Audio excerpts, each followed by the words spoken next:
ইসলামী আন্দোলন বাংলাদেশ কুতুবদিয়া উপজেলা শাখা কর্তৃক আয়োজিত আজকে গণসমাবেশের সম্মানিত সভাপতি, নেতৃবৃন্দ, সকল স্তরের জনগণ ভাইয়েরা আমার, ব্রিটিশ 200 বছর শোষণ করেছে। আবার ব্রিটিশদের বিরুদ্ধে পন্থা আন্দোলনের সূচনা মুসলমানই করেছিল। 1803 ঈসাই সালে যখন দিল্লি জাফরের থেকে ব্রিটিশ এদেশ দখল করে, সেই 1803 ঈসাই সালে শাহ আব্দুল আজিজ রহমতুল্লাহ আলাই, শাহ ওলিউল্লাহ মুহাদ্দিস দেহলভী রহমতুল্লাহ আলাইর বড় সন্তান, তিনি ঘোষণা দিয়েছিলেন আজকের থেকে পাক ভারত উপমহাদেশ দারুল ইসলাম নয়, দারুল হরব। ব্রিটিশদের বিরুদ্ধে আন্দোলন করা প্রত্যেকটা মুসলমানদের জন্য ফরজে আইন। ওই 1803 ঈসাই সালে কিন্তু ব্রিটিশ হটাও আন্দোলনের সূচনা হয়েছিল, বীজ বপন হয়েছিল। ব্রিটিশ এদেশ থেকে হটতে বাধ্য হয়েছিল। আপনারা জানেন ব্রিটিশ বিরোধী আন্দোলনের সবচেয়ে বেশি জীবন দিয়েছে কারা? আপনি জানেন? অনেকেই জানেন না। সমস্যা এখানে, ইন্ডিয়ান গেটের মধ্যে যারা ব্রিটিশ বিরোধী আন্দোলনে শাহাদাত বরণ করেছে তাদের নাম লেখা আছে। সেগুলো অধিকাংশ মুসলমান। অধিকাংশ কারা? অধিকাংশ মুসলমান। মুসলমানদের আন্দোলনের কারণেই ব্রিটিশ এদেশ থেকে হটতে বাধ্য হয়েছে। ভেবেছিলাম বৈষম্য দূর হবে, মানুষ মুক্তি পাবে, মানুষ শান্তি পাবে, সাম্য, মানবিক মর্যাদা, সামাজিক ন্যায় বিচার প্রতিষ্ঠিত হবে। কিন্তু কি দেখলাম? ভারতের সংখ্যাগরিষ্ঠ মানুষ মুসলমানদের সাথে বৈষম্য করছে। মুসলমানরা চিন্তা কি করছে যে মুসলমানদের জন্য আলাদা ভূখণ্ডের প্রয়োজন, আলাদা দেশের প্রয়োজন, নয়তো বৈষম্য দূর হবে না। এই মুসলমানদের আন্দোলনের কারণে পাকিস্তান নামে একটা দেশ আমরা পেয়েছিলাম। এই পাকিস্তান অন্য কার আন্দোলনের ফসল নয়, একমাত্র কাদের আন্দোলনের ফসল? সবাই কথা বলেন, মুসলমানদের। মুসলমানদের আন্দোলনের কারণে পাকিস্তান পেয়েছিলাম। পাকিস্তানের দুইটা অংশ, একটা পশ্চিম পাকিস্তান, পূর্ব পাকিস্তান। দুই মেরুর মধ্যে পার্থক্য হলো 1700 কিলোমিটার দূরে। এই 1700 কিলোমিটার দূরেও ব্যবধানে ভারত থেকে একই নামে, ভারত থেকে আলাদা হওয়ার পিছনে একমাত্র কারণ ছিল ওরাও সংখ্যাগরিষ্ঠ মুসলমান, আমরাও সংখ্যাগরিষ্ঠ মুসলমান। তা পাকিস্তান কাদের দেশ? কথা বলেন না কেন? ঘটনা কি? সবাই বলতে হবে কাদের দেশ? এই দেশ মুসলমানদের অধিকার সবার, দেশ মুসলমানদের অধিকার সবার। রাস্তা করেছে আমি, চলার অধিকার সবার। প্রতিষ্ঠান আমার, পড়ার অধিকার সবার। বাজার করেছি আমি, বাজার করার অধিকার সবার। এই দেশ মুসলমানদের অধিকার সবার, অন্য কারো দেশ না। ভেবেছিলাম বৈষম্য দূর হবে, কিন্তু আমরা কি দেখলাম? পশ্চিম পাকিস্তানের লোকগুলি পূর্ব পাকিস্তানের সাথে বৈষম্য করছে। আমরা কি চিন্তা করলাম? যদি পশ্চিম পাকিস্তান থেকে আমরা আলাদা হয়ে স্বাধীন রাষ্ট্র করতে পারি তাহলে বৈষম্য থাকবে না।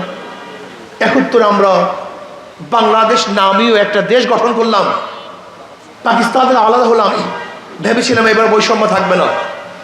কিন্তু আজকে 71 থেকে এই 53 বছর পর্যন্ত যারা এই শাসন করেছে কারণ কেউ বৈষম্য দূর করতে পারে নাই, মানুষের অধিকার ফিরিয়ে দিতে পারে নাই। এই দেশ স্বাধীন হয়েছিল 3টা স্লোগানের ভিত্তিতে। কয়টা স্লোগান? সাম্য, বলেন, মানবিক মর্যাদা, সামাজিক ন্যায় বিচার। সাম্য, সবাই সমান। বাংলাদেশের প্রত্যেকটা নাগরিকের মর্যাদা সমান, চাই সে হিন্দু হোক, মুসলিম হোক, খ্রিস্টান হোক, বৌদ্ধ হোক, জেলে হোক, তাঁতি হোক, ঋষি হোক, কামার হোক, মজদুর হোক আর শ্রমিক হোক, বাংলাদেশের প্রত্যেকটা নাগরিকের মর্যাদা সমান, সাম্য। কিন্তু না, যারা আজ পর্যন্ত শাসন করেছে কেউ সাম্যতা রক্ষা করতে পারে নাই। মানবিক মর্যাদা, আশরাফুল মাখলুকাত, এই মানুষদেরকে সর্বোচ্চ মর্যাদা দিতে হবে। আজকে কুকুরকে মর্যাদা দেই, কুকুরকে বিছানায় নেই। আর আশরাফুল মাখলুকাত, আল্লাহ পাকের সৃষ্টির শ্রেষ্ঠ জীব এই মানুষ আজকে রাস্তার মধ্যে ঘুমিয়ে থাকে। যেখানে নিশির কুয়াশা এবং বৃষ্টি এবং রৌদ্রের মধ্যে তারা ভিজতে থাকে, পড়তে থাকে। আজকে আশরাফুল মাখলুকাত, সৃষ্টির শ্রেষ্ঠ জীব, তারা এক মুঠা খাদ্যের জন্য কাক কুকুরের সাথে লড়াই করে। আশরাফুল মাখলুকাত হাজারো মানুষের বস্ত্র নেই, অন্ন নাই, বাসস্থান নাই, চিকিৎসার অভাবে ধুকে ধুকে মরে। হাজারো মাখলুকাত আজকে না খেয়ে থাকে। এর জন্য আমরা দেশ স্বাধীন করেছিলাম না। আমরা দেশ স্বাধীন কেন করেছিলাম? অন্ন, বাসস্থান, চিকিৎসা, শিক্ষা সব কিছুর গ্যারান্টি থাকতে হবে। কিন্তু আজকে যারা 54 বছর 53 বছর পর্যন্ত বাংলাদেশে স্বাধীন শাসন করেছে, তারা মানুষের এই মর্যাদা দিতে ব্যর্থ হয়েছে, মানুষের মর্যাদা দিতে পারেনি, ন্যায় বিচার প্রতিষ্ঠা করতে পারেনি। যারাই যখন ক্ষমতায় ছিল, যারা যখন ক্ষমতায় ছিল তাদের ইঙ্গিতেই বিচার হয়েছে। দেখেন, আওয়ামী লীগের আমলে বিএনপির কাউ জামিন হয় নাই, আবার এখন আওয়ামী লীগ নাই, সবাই জামিন হয়ে যাচ্ছে। কারণটা কি? তাহলে বিচার কারা করে? বিচার কারা করতেছে? বিচারকদের স্বাধীনতা নেই, বিচারকদের স্বাধীনতা নেই। আমরা ন্যায় বিচার প্রতিষ্ঠা করার জন্য আন্দোলন করেছিলাম, সংগ্রাম করেছিলাম, কিন্তু আজ পর্যন্ত ন্যায় বিচার প্রতিষ্ঠিত হয় নাই। আজকে কুতুবদিয়াবাসীকে বলবো, আপনি কি জানেন বাংলাদেশের গোটা অর্থনীতি মাত্র কয়েক পরিবারের কাছে, মাত্র কয়েক পরিবারের কাছে গোটা বাংলাদেশের অর্থনীতি। এই আপনাদের দেশের এসালাম জানেন কত কোটি টাকা এ দেশ থেকে নিয়েছে? আপনি জানেন আওয়ামী লীগের আমলে কত টাকা বিদেশে পাচার হয়ে গেছে? 28 লক্ষ কোটি টাকা। কত লক্ষ কোটি? আপনারা অনেকেই জানেন না। 28 লক্ষ কোটি মানে এক বছরে যদি বাজেট হয় 7 লক্ষ কোটি, তাহলে 4 বছরের বাজেট শুধু বিদেশে পাচার হয়ে গেছে। আপনি কি দেখেন নাই শেখ হাসিনা কি বলেছে? আমার পিয়ন 500 কোটি টাকার মালিক। তার একজন পিয়ন 500 কোটি টাকার মালিক। আমার পিয়ন হেলিকপ্টারে ঘুরে। এ বক্তব্য আমাদের না, খোদ শেখ হাসিনা। আপনারা কি বক্তব্য দেখেছেন যে ফরিদপুর জেলার একজন ছাত্রলীগের সভাপতি 2000 কোটি টাকা বিদেশে পাচার করেছে। আপনারা কি দেখেছেন? সালমান এফ রহমান 50,000 কোটি টাকা শেয়ার বাজার থেকে আত্মসাৎ করেছে। এই দেশের অবস্থা। আজকে হাজারো ঋষি, কামার, মজদুর, চামার, জেলে, তাঁতি, যাদের শ্রমের কারণে বাংলাদেশ এখনো আছে, তাদের কোনো গুরুত্ব নেই, তাদের ইজ্জত নেই, তাদের সম্মান নেই। না, আপনাকে অবশ্যই মনে রাখতে হবে, আপনাকে অবশ্যই বিশ্বাস করতে হবে, মাদার গাছ লাগিয়ে আমের আশা করা যায় না, তেঁতুল গাছ লাগিয়ে মিষ্টি ফলের আশা করা যায় না, চোরের মাধ্যমে চুরি বন্ধ হয় না, ডাকাতির মাধ্যমে ডাকাতি বন্ধ হতে পারে না, দুর্নীতিবাজের মাধ্যমে দুর্নীতি বন্ধ হয় না। একজনের নাম এ, একজনের নাম বি, একজনের নাম সি। এও চোর, বিও চোর, সিও চোর। ক্ষমতায় কে? এ। সে কি করবে? কথা বলেন। হটাও এ, আন্দোলন সংগ্রাম, বসাও বি, সে কি করবে? হটাও বি, বসাও সি, সে কি করবে? কারণটা কি? নেতার পরিবর্তন হয়েছে, নীতি ও আদর্শ পরিবর্তন হয়নি। আজকে 53 বছর পর্যন্ত এক চোরের পরিবর্তে আর এক চোরকে বসিয়েছেন, এর চুরি বন্ধ হয়নি। হবে না? 5ই আগস্টের আন্দোলন কেন হয়েছিল? বৈষম্য আন্দোলন। আমরা রাস্তায় ছিলাম, জীবনের মায়া ত্যাগ করে রাস্তায় ঝাঁপিয়ে পড়েছিলাম, ফ্যাসিস্ট বিরোধী আন্দোলন করেছিলাম। আমি 4 তারিখে, 4ই আগস্ট, 4 আগস্ট আমি শাহবাগে বক্তৃতা করেছিলাম যে ইনশাআল্লাহ 5 তারিখে লক্ষ লক্ষ মানুষ নিয়ে ওই জনগণের গণভবন জনগণ দখল করবে। 4 তারিখ বিকেলে বক্তৃতা করেছিলাম, আল্লাহ কি কৃষ্ণা, 5 তারিখ সেই জনগণের গণভবন জনগণ দখল করে ফেলেছিল। আল্লাহ পাকের কৃষ্ণা। জীবনের মায়া ত্যাগ করে রাস্তায় ছিলাম, ফ্যাসিস্টের বিরুদ্ধে আন্দোলন করেছিলাম। কেন? বৈষম্য বিরোধী আন্দোলন। চুরি থাকবে না, ডাকাতি থাকবে না, লুট থাকবে না, গুন্ডামি থাকবে না, বদমাশি থাকবে না। আমাদের বাংলাদেশের প্রত্যেকটা নাগরিক সমান অধিকার ভোগ করবে। আমার মা বোনেরা ইজ্জত আবরু নিয়ে রাস্তায় চলাফেরা করবে। আমাদের প্রত্যেকটা শ্রমিক তাদের অধিকার, ন্যায্য অধিকার ফিরে পাবে। আজকে কোনো মা বোন ধর্ষিত হবে না, লুণ্ঠিত হবে না, ইফতিরের শিকার হবে না। আমাদের শ্রমিকদেরকে আর দ্বিতীয়বার আন্দোলন করতে হবে না অধিকারের জন্য। আজকে কোনো কৃষকদেরকে তাদের ফসলের ন্যায্য প্রাপ্তির জন্য আন্দোলন করা প্রয়োজন হবে না। অর্থনৈতিক ভারসাম্য সৃষ্টি হবে, মানবিক মর্যাদা প্রতিষ্ঠিত হবে, প্রত্যেকটা মানুষ ইনসাফ ভিত্তিক বিচারের মধ্যে থাকবে। এই আশা নিয়ে আন্দোলন করেছিলাম। কিন্তু আমরা কি দেখলাম? 5ই আগস্টের পর আবারও সেই চাঁদাবাজি, আবারও দখলদারি, আবারও লুট, আবারও জুলুম, আবারও অত্যাচার, আবারও নির্বিচার হত্যা। তার মানে আন্দোলন শেষ হয় নাই, যুদ্ধ শেষ হয় নাই, আরো যুদ্ধ করতে হবে, আরো আন্দোলন করতে হবে। এই চোর থেকে উদ্ধার করা এক পর্যন্ত রাজপথ ছাড়া যাবে নয় ইনশাআল্লাহ। প্রিয় ভাইরা আমার, কুতুবদিয়া মহিষ খানের মানুষ দিন প্রিয়, ইসলাম প্রিয়, কিন্তু ইসলাম বুঝে না। ইসলাম প্রিয়, ইসলাম বুঝে না। আমাদের অনেক ভাইরা আছেন যারা মনে করেন ইসলাম তো আছে, কিন্তু ইসলাম রাজনীতি কোথায় আছে? আমরা রাজনীতি কেন করব? আমি আপনাদের একটা উদাহরণ দিতে চাই, খুব ভালো মতো বোঝার চেষ্টা করবেন। সমস্ত নবীদের মধ্যে শ্রেষ্ঠ নবী জনাবে মুহাম্মদ রাসূলুল্লাহ সাল্লাল্লাহু আলাইহি ওয়াসাল্লাম। সমস্ত নবীদের পরে 4 জন ব্যক্তি সর্বশ্রেষ্ঠ, খোলাফায়ে রাশিদিন আবু বকর, ওমর, ওসমান, আলী ও মুর্তজা রাদিয়াল্লাহু তাআলা আনহুম। এই 5 জন ব্যক্তি সর্বশ্রেষ্ঠ। এই 5 জন ব্যক্তিকে দেশের প্রধান ছিলেন কি ছিলেন না? কথা বলেন না কেন?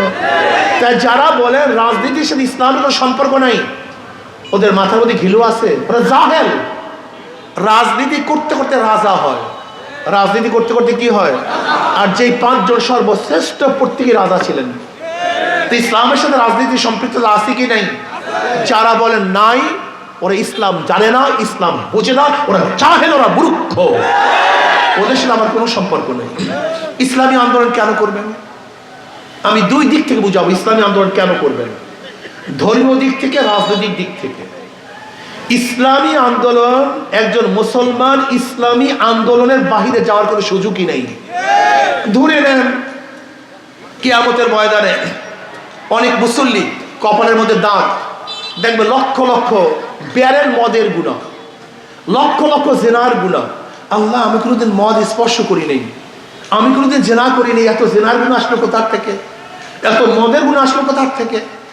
আল্লাহ বলবেন, আমি জানি তুই মদ স্পর্শ করো নাই, কিন্তু যাদেরকে ভোট দিয়ে মদের আইন পাশ করার সুযোগ করিয়েছ, সমস্ত গুনাহ তোর আমলনামায় রেখে দিস। ধরে নেন এটা একটা অ্যাসেম্বলি, এটা সংসদ, আমি স্পিকার, আমি একটা বিল উত্থাপন করলাম। বিলটা কি? আল্লাহ বলতে কিছু নেই। বিল কি? আল্লাহ বলতে কিছু নেই। ধরে নেন এর সমর্থনে কে কে আছেন? যারা যারা হাত তুলবেন, ইমানের অবস্থা কি? বোঝেন না আমার কথা? ইমান আছে? হাত তুললে ইমান, তার মানে এই হাত তোলাটা কি বুঝছেন? ভাবছেনটা কি? ইমান থাকতেও পারে। যদি ধরে নেন সংসদে বিল উত্থাপন করলাম, বাংলাদেশে মদ বৈধ, মদ বৈধ, মদ বৈধ, যারা হাত তোলেন, হাত দিচ্ছে, হাত দিচ্ছে, হাত দিচ্ছে, আপনার হাত তোলার কারণে মদ কি হয়ে গেছে? কথা বলেন।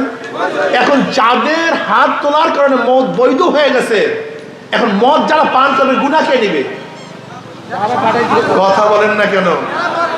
এর জন্য কিয়ামতের ময়দানে হাজারো মুসল্লি দেখবে লক্ষ লক্ষ ব্যারেল মদের গুনাহ, হাজারো মুসল্লি দেখবে লক্ষ লক্ষ জিনার গুনাহ। আল্লাহ, এত গুনাহ আসলো কোথার থেকে? আমি তো কোনো মেয়ের দিকে তাকাই নাই।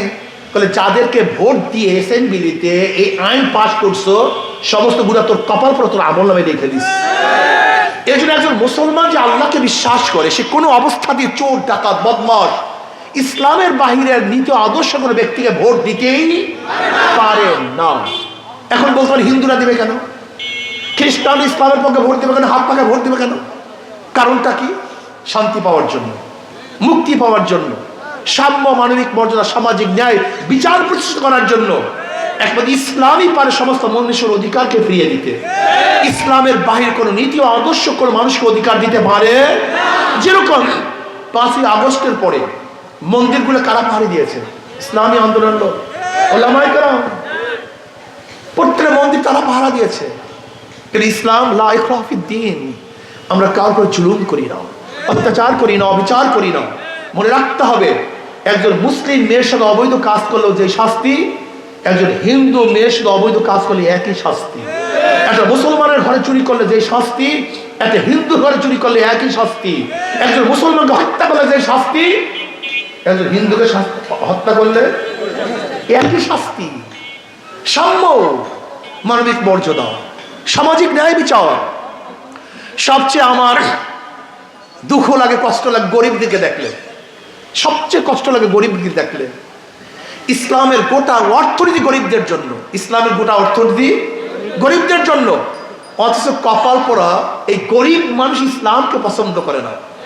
যারা ওদেরকে লুট করে, ধর্ষণ করে, হত্যা করে, জুলুম করে, চুরি করে, তাদেরকেই পছন্দ করে। কিন্তু যারা ওদের মালকে রক্ষা করে, ইজ্জতকে রক্ষা করে, ওদেরকে সাহায্য করে, সহযোগিতা করে, তাদেরকে পছন্দ করে না। আমার গরিব বন্ধুরা, তুমি জানো বর্তমান পুঁজিবাদী অর্থনীতি 100 বছর থাকলেও, 1000 বছর থাকলেও গরিব গরিব হবে, গরিবরা ধনী হবে না। আর ইসলামী অর্থনীতি অ্যাপ্লাই করলে আগামী 5-10 বছরের মধ্যে সমস্ত গরিব দরিদ্র সীমার উপরে চলে যাবে। কারণটা কি? এর কারণটা কি? ধরে নেন আজকে একটা ব্যাংকে যাবেন, বলবেন ভাই ব্যাংকওয়ালা, ম্যানেজার আমাকে 10 লক্ষ টাকা লোন দেন। ব্যাংকওয়ালা কি বলবে? আপনার কাছে কি লোন আছে, মর্গেজ আছে? যদি মর্গেজ না থাকে তাহলে তাকে লোন দেয়া, তার মানে ব্যাংক ধনীকে ধনী বানায়, ধনীকে ধনী বানায়, গরিবের জন্য ব্যাংকের কোনো হেল্প নাই। আর ইসলামী অর্থনীতি সব গরিবদের জন্য, জাকাত কাদের জন্য? গরিবদের জন্য। ওসর গরিবদের জন্য, ফিতরা গরিবদের জন্য, মানব গরিবদের জন্য, দান গরিবদের জন্য, ইসলামের গোটা অর্থনীতি গরিবদের জন্য। আমি বিশ্বাস করি ইসলামী হুকুমত যদি আসে আগামী 5-10 বছরের মধ্যে প্রত্যেকটা গরিব দরিদ্র সীমার উপরে চলে যাবে। ইসলামী হুকুমত আসলে আমরা কি করব? যদি কেউ বিদেশে যেতে চান, সরকারি খরচে তাকে বিদেশে পাঠানো হবে। ইনশাআল্লাহ আপনি বিদেশে গিয়ে কামাই করে বর্ধিত টাকা দেওয়ার প্রয়োজন হবে না। যেই পরিমাণে টাকা দিয়ে বিদেশে গেছেন ওই পরিমাণে টাকা ফেরত দিয়ে দেবেন। কি কথা বলেন না কেন? আমরা শ্রমিকদের জন্য ভিন্ন ইন্ডাস্ট্রিজ করব, আমরা কৃষকদের জন্য সার, ঔষধ এবং সেচের প্রকল্পের ব্যবস্থা করব। বাট ইসলামী অর্থনীতি পুরো গরিবদের জন্য, চুরি এবং ডাকাতির জন্য নয়। এর জন্য আমি মনে করি ইসলামী হুকুমত যদি আসে তাহলে শুধু মানুষ না, এদেশের জানোয়ারগুলি শান্তিতে বসবাস করতে পারবে। যেমন ওমর ইবনে খাত্তাব রাদিয়াল্লাহু বলেছেন, আমার খেলাফতের আমলে যদি একটা কুকুর না খেয়ে মারা যায় আমি ওমরকে জবাব দিতে হবে। কাজে আসুন, আজকে ইসলামী আন্দোলন বাংলাদেশ হাত পাখা এমন এক প্রতীক, মজার এক প্রতীক। যারা নৌকা নিয়ে নির্বাচন করে তারা নৌকা চালাতে পারে না, যারা ধান নিয়ে নির্বাচন করে তারা ধান কাটতে পারে না, যারা নাঙ্গল নিয়ে নির্বাচন করে তারা নাঙ্গল বইতে পারে না, যারা কাস্তে কুঠার নিয়ে নির্বাচন করে তারা লাকড়ি ফাটতে পারে না। কিন্তু হাত পাখি এমন এক প্রতীক যেটা পুরুষরা ব্যবহার করতে পারে, মহিলারাও ব্যবহার করতে পারে, মুসলমানরাও ব্যবহার করে, হিন্দুরাও ব্যবহার করে, ধনীরাও ব্যবহার করে, গরিবরাও ব্যবহার করে, শ্রমিকরাও ব্যবহার করে, কামাররাও ব্যবহার করে। এই প্রতীক শান্তির প্রতীক। হাত পাখা কারেন্ট ফেল করে, হাত পাখা ফেল করে না। কথা বলে না কেন? কার প্রতীক কাউ সাথে থাকে না, কিন্তু হাত পাখা শোয়ার সময় বুকের উপরে থাকে। এটা হাত পাখা সবার প্রতীক, শান্তির প্রতীক। আজ পর্যন্ত হাত পাখা জন্ম হওয়ার পর থেকে কথা এবং কাজের মধ্যে অমিল হয় নাই, মিথ্যা কথা তারা বলে নাই, মিথ্যা আশ্বাস আজ পর্যন্ত দেয় নাই। যা বলেছি সত্য বলেছি। মিলিয়ে দেখুন, ইসলামী আন্দোলন বাংলাদেশ প্রথম থেকে আজ পর্যন্ত যা বলেছে সত্য বলেছে, যা বলেছে তার উপরে আছে, আজ পর্যন্ত বিচ্ছুত ঘটে নেই। কাজে আসুন, কুতুবদিয়াবাসীকে বলবো, বিভিন্ন দল দেখেছেন, সবুজ বাংলা দেখেছেন, সোনার বাংলা দেখেছেন, ডিজিটাল বাংলা দেখেছেন, স্মার্ট বাংলা দেখেছেন, সব বাংলা দেখা শেষ ইসলামের বাংলাদেশ। সব মার্কা দেখা শেষ হাত পাখার বাংলাদেশ। ইনশাআল্লাহ আমি আশা করি যদি ইসলামী আন্দোলন বাংলাদেশ শক্তিশালী হয়, এই জনগণ শক্তিশালী হবে। যদি ইসলামী আন্দোলন বিজয় হয়, বাংলাদেশ বিজয় হবে। যদি হাত পাখা কামিয়াব হয়, বাংলাদেশের প্রত্যেকটা নাগরিক কামিয়াব হবে ইনশাআল্লাহ। কাজে আজকের থেকে আর কোনো দল নয়, আর কোনো মত নয়, আজকের থেকে আমি একজন মুসলমান, আমার দল ইসলাম, আমি একজন মুসলমান, আমার নেতা জনাবে মুহাম্মদ রাসূলুল্লাহ সাল্লাল্লাহু আলাইহি ওয়াসাল্লাম। আল্লাহর কর্তৃত্ব, নবীর নেতৃত্ব, আল্লাহর কর্তৃত্ব, নবীর নেতৃত্ব, অন্য কারোর নেতৃত্ব আমি মানতে পারি না, মানবো না ইনশাআল্লাহ। আজকে থেকে ইনশাআল্লাহ আমরা সবাই জীবনভর বহুত পার্টি করেছি, সব পার্টি শেষ। আজকের থেকে আমরা ইসলামী আন্দোলন বাংলাদেশে অন্তর্ভুক্ত হব। রাজি আছেন ইনশাআল্লাহ? কে কে রাজি আছে? দুই হাত তুলে নারায়ে তাকবীর। আল্লাহ আমাদের সবাইকে কবুল করে নেন, আমাদের সবাইকে কবুল করে নেন। আজকে মাহফিল আছে আমার।